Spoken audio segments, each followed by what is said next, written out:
Hey guys, welcome to Unlimited Health. Let's check out this video call. It's a, the continuation of this series that I started previously. It's called Europe, the First Crusade. It's all about the Crusades, by the way, okay? So it's all about the Crusades and how they started. Peter the Hermit, Extra History. It is by Extra History, that's the channel's name, and cool content. It's all cartoonish, but rich in, content and what the history and whatnot that they're telling us. Okay, it's called Peter the Hermit, this one. Okay, the first one was called the People's Crusade. It started off as Peter's visions and stuff, and I heard the story before I even reacted to the previous one, but I kind of forgot or something like that. But now that I seen the first video, the first part, I remember. I already knew the story, but not completely though. So I don't know what happens this time. So, and also somebody told me in the comment section that I was blaming Peter for everything.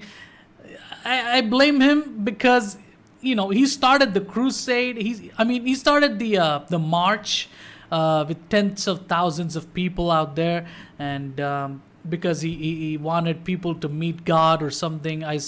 Apparently he had a vision somewhere that God was gonna meet, and he was taking everybody else, but everybody was, instantly became hungry and started stealing and fighting and shit. And then there's some other different types of idiots that decided to start killing everybody or something like that. It's fucked up.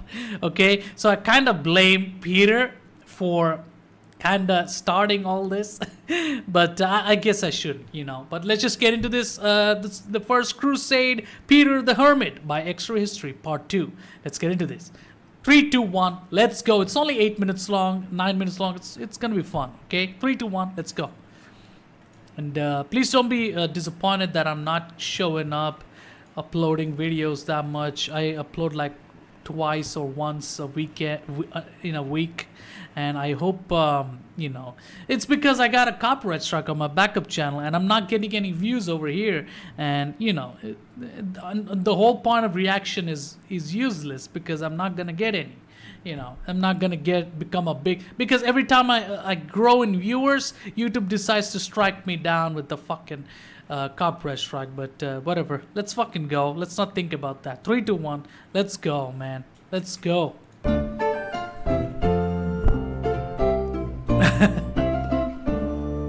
Last we left off, Count Emico's disastrous crusade had been smashed in Hungary, and the French contingent of peasant crusaders had been escorted under guard to Constantinople. Now it's time we return to Peter and his main force of peasant crusaders in Cologne. By the time Peter was ready to depart Cologne, he had amassed some 40,000 followers. Most of them were untrained and unarmed. A small handful of them were lesser knights. His host included women, children, and the elderly, and together they were going to retake the Holy Land. They set off towards the end of April and made their way down to Hungary. This time, the King of Hungary was a little less interested in allowing I do admire their passion to go, find God and, go on this this march with Peter, and even children and women were going up. Kinda like irresponsible of them to leave their hometown and just go like that, but I could see why, because their belief is really strong, and I hope they don't die though. Apparently the followers have grown to like 40,000. It was like 10,000 in the beginning, but now 40,000, which is great, which is amazing. Okay, let's go. Crusaders through his lands. But in the end, he basically said to Peter, look, you guys can go through, but first you gotta swear that you're not gonna kill anybody or break my things. To which Peter, of course, agreed. Okay. All was going well until the crusade arrived at the very town that the French expedition had looted while waiting at the Byzantine border. Some of the peasant crusaders got into a dispute with a merchant over a pair of shoes. This dispute became a brawl. This brawl became... Of course, I could see it, because, hey, come on, this is too costly. We need these shoes, bro. We're walking barefoot, and our legs are all fucked up. But that motherfucker is asking too much money for it, and now everybody's fighting. Holy shit. The riot then escalated into a battle, which culminated in one of the crusading knights leading a band of followers to storm the citadel of the city. They then stole the city's food, killed 4,000 Hungarians, and then hightailed it for the Byzantine border before the Hungarian army could show up. How is this okay? What the fuck? 4,000 Hungarians? Holy shit. You gotta be blind, bro. You're killing like nothing. But now the poor beleaguered... I guess back in the day, you can kill anybody and it won't matter because there's not really like strict law and order and everything. And you could only rely on the goodness of and kindness of people. I don't know. The Byzantine governor in Belgrade suddenly had 40,000 hungry, riotous peasants on his Oh, doorstep. shit. He had heard of their behavior in Hungary, so he brought in a mercenary force to help keep the peace. They were to make sure that the Crusaders crossed the Sava River in a slow, orderly fashion, so the Byzantines could keep track of them and make sure that bands of Crusaders weren't just wandering the countryside. But, of course, the Crusaders felt that they weren't crossing the river fast enough. So they decided that the best course of action was to attack the Byzantine troops What they the were fuck? ostensibly there to help. After routing... You telling me they don't even have patience? This is crazy. They're like killing. This is insane. or killing the smaller Byzantine force, they then went pillaging and looting through the country until they got to Belgrade, which they pillaged, looted, and set on fire. The Crusaders then began to loot and sack their way towards Niš, the provincial capital. But Wait, are the Crusaders supposed to be good guys or bad guys? This is ridiculous. Please tell me in the comment section. What am I watching? Are we supposed to be on the side of the Crusaders or not? This is ridiculous. I don't. our poor beleaguered Byzantine governor had been busy preparing the defenses of Niš while the ponderous Crusader army was on the march. He had called in as many troops as he could, and when the Crusader force got there, he met with Peter. He asked that Peter wait at Niš until a military escort could lead them to Constantinople. Peter agreed, but only on the condition that the governor feed his army while they wait. Now, Now they're gonna kill them for not feeding enough or some shit. Oh my god. 30,000 people is no small number to feed in medieval times, and soon Oh, the of governor was course. faced with the choice of feeding the Crusaders or feeding his people. 40,000 people is a lot. Even now, a lot of people. And you're gonna have to feed them? What, you're gonna have to, throw away all your reserves, all your, provisions, everything, man. And, generations worth of provisions. It's ridiculous. So the governor just told them to go. Just head for Constantinople and leave him alone. But some of the German contingent decided to burn down a mill on their way out, which then escalated, and soon the governor had to call in the What troops the he'd been fuck? gathering at Niš some asshole randomly burned the mill? What the fuck? to suppress the out-of-hand Crusaders. He gave his troops instructions to take hostages rather than killing when possible. Peter How are you gonna take 40,000 hostages? made his way to the very back of his column to see if he and the governor could come to an agreement and maybe his crusade could be allowed to go on its way. But by now, the mob of Crusaders were really completely out of Peter's control. They attacked the city of Niš itself. The garrison turned them away, but the defeated Crusaders just got a bigger mob together and attacked the walls of the city again. This time, our God. beleaguered Byzantine commander had had enough. Oh, He told his men shit. to attack the Crusaders before they destroyed the provincial capital. The Crusaders were, of course, no match for trained, armed, and armored troops, and were decimated. Or I guess you could say quartered. fuck. Peter fled to the hills and hid, No! but by the time what remained of his army found him, a quarter of it was missing. Their supplies and money had also disappeared during the rout, and so the Wow! bedraggled band of beggars dragged it. Come on, Peter, man. I mean, should I blame him or not? Because he shouldn't have started all this, and now like quarter of them are left. That's insane. Oh man. Itself to Constantinople, hungry, tired, and broke. There they met up with the French contingent that had left the west before them, and Peter, along with the leader of the French force, Walter Saint-Avoix, were summoned by the emperor. Despite everything, the emperor counseled them to wait for the real force of knights, which the pope had assured him was on its way. But if they really wanted to go attack the Turks, he wasn't going to stop him. He would find some boats to ferry them across the Bosphorus. Of course, despite the warnings, the Crusaders wanted to cross into enemy territory. So after 5 days of feeding 30,000 unexpected guests, the emperor assembled his boats and ferried them into Anatolia. Once across, they began to pillage town after town until they made it to Nicomedia.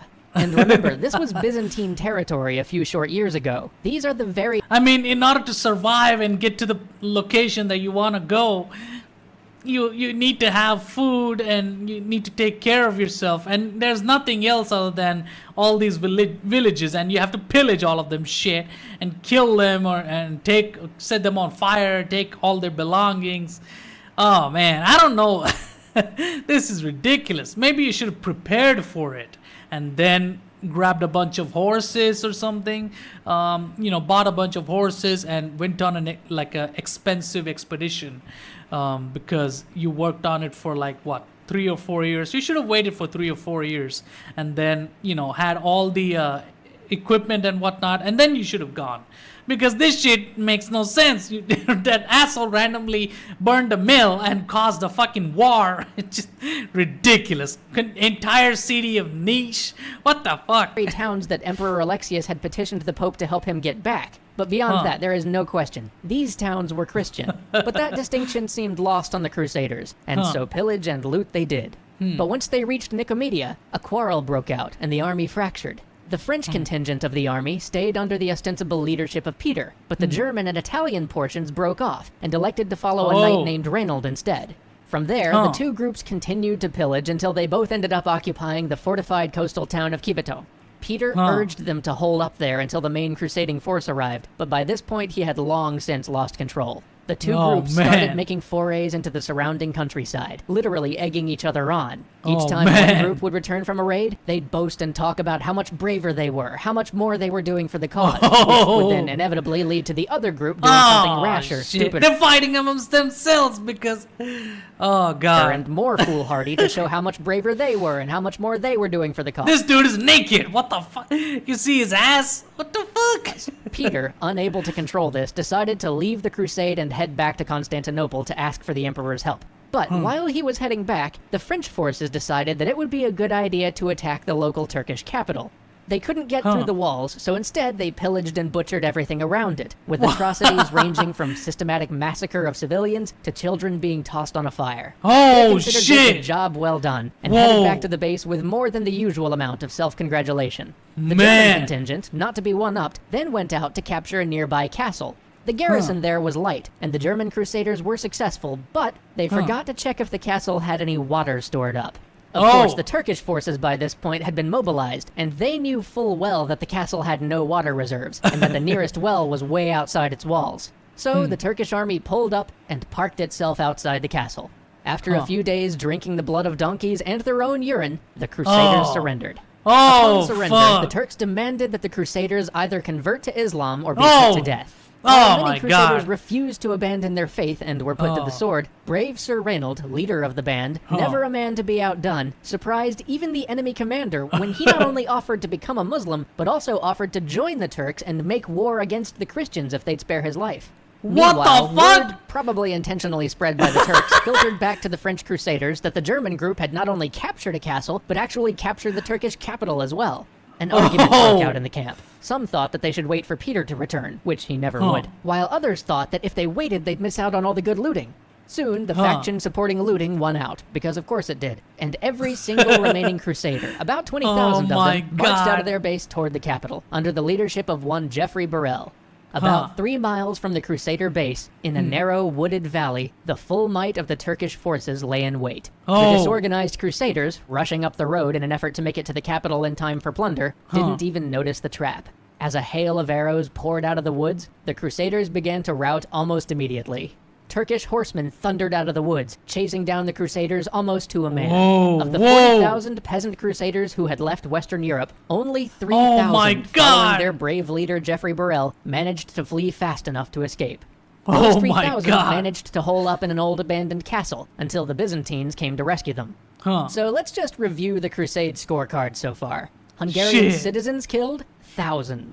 Byzantine citizens killed? Also thousands. German Jews killed? Again, thousands. Crusaders killed? Tens of thousands. Christians killed? Tens of thousands. Turks killed? A few, most of them civilians. Massive economic disruption to the Eastern Roman Empire? Check. Eastern Roman forces who the Crusaders were supposed to be helping attacked? Check. Potential allies in Muslim territory ransacked? Check. And Holy Lands retaken? 0. And thus, the First Crusade began. Join us next time to find out what the barons have been doing during these shenanigans. See how the better equipped barons next time to find out what the barons have been doing during these shenanigans. See how the better equipped barons and princes fare against the Turks. And watch the First Crusade actually begin. Fuck! What the hell, man? What the hell? Alright. Okay. Wow. What the fuck? What? So, just random crazy shit is happening, and I'm like, what is going on? They'd never captured any holy land. The fuck? The fuck? And so many people died, and these people were really like just randomly violent for some reason. It's almost like there's no logic to this. And I mean, of course, people were going based on what they felt like, and they probably don't think too much in terms of common sense, I guess. But whatever, it's a crusade, okay, and they never captured any holy land. And I wonder what happened next. I would like to see. Apparently there's what were the barons doing is what he said. So the barons, next episode is going to be about the barons and what they did. And what is Peter doing? Fucking genocidal. I don't know if I should blame him or not, because the guy, somebody in the comment section told me that you're blaming Peter for somebody else's mistake or whatever. So I don't know if I should blame Peter, man. But it's crazy. This whole series is crazy. Ever since the first part that I reacted was crazy. Okay, but I hope you liked it. I hope you liked it. If you liked it, please subscribe to this channel. Can't wait to see where this goes, because it's super entertaining. That's for sure. This thing is super entertaining. I love this. Can't wait to see what happens next. It's almost like a crazy story, okay? But this actually happened in real life, so it's like, I'm not saying like this is bad or anything. It's just whatever happened in the past happened, but whatever is happening is cool to see. That's all I'm saying, okay? So yeah, that's it for this reaction. Stay tuned for the next part. If you like this, please subscribe to this channel. It's my main channel. I upload like once or twice a week, so because I'm not getting any views, and my backup channel is dead and stuff. So go check out my backup channel. There's a lot of Napoleon videos over there. I got a lot of views until YouTube decided to stop me. So please go check it out and subscribe to both my channels if you can, and I'll see you guys later. Okay, and suggest me any videos if you want me to react to that. Please type down in the comment section. I'll note it down and react to it. I'll even say her name. Okay, so yeah, Europe, the First Crusade, Peter the Hermit, Extra History, Part 2. I hope you really enjoyed this, and I'll see you guys in the next part. Goodbye.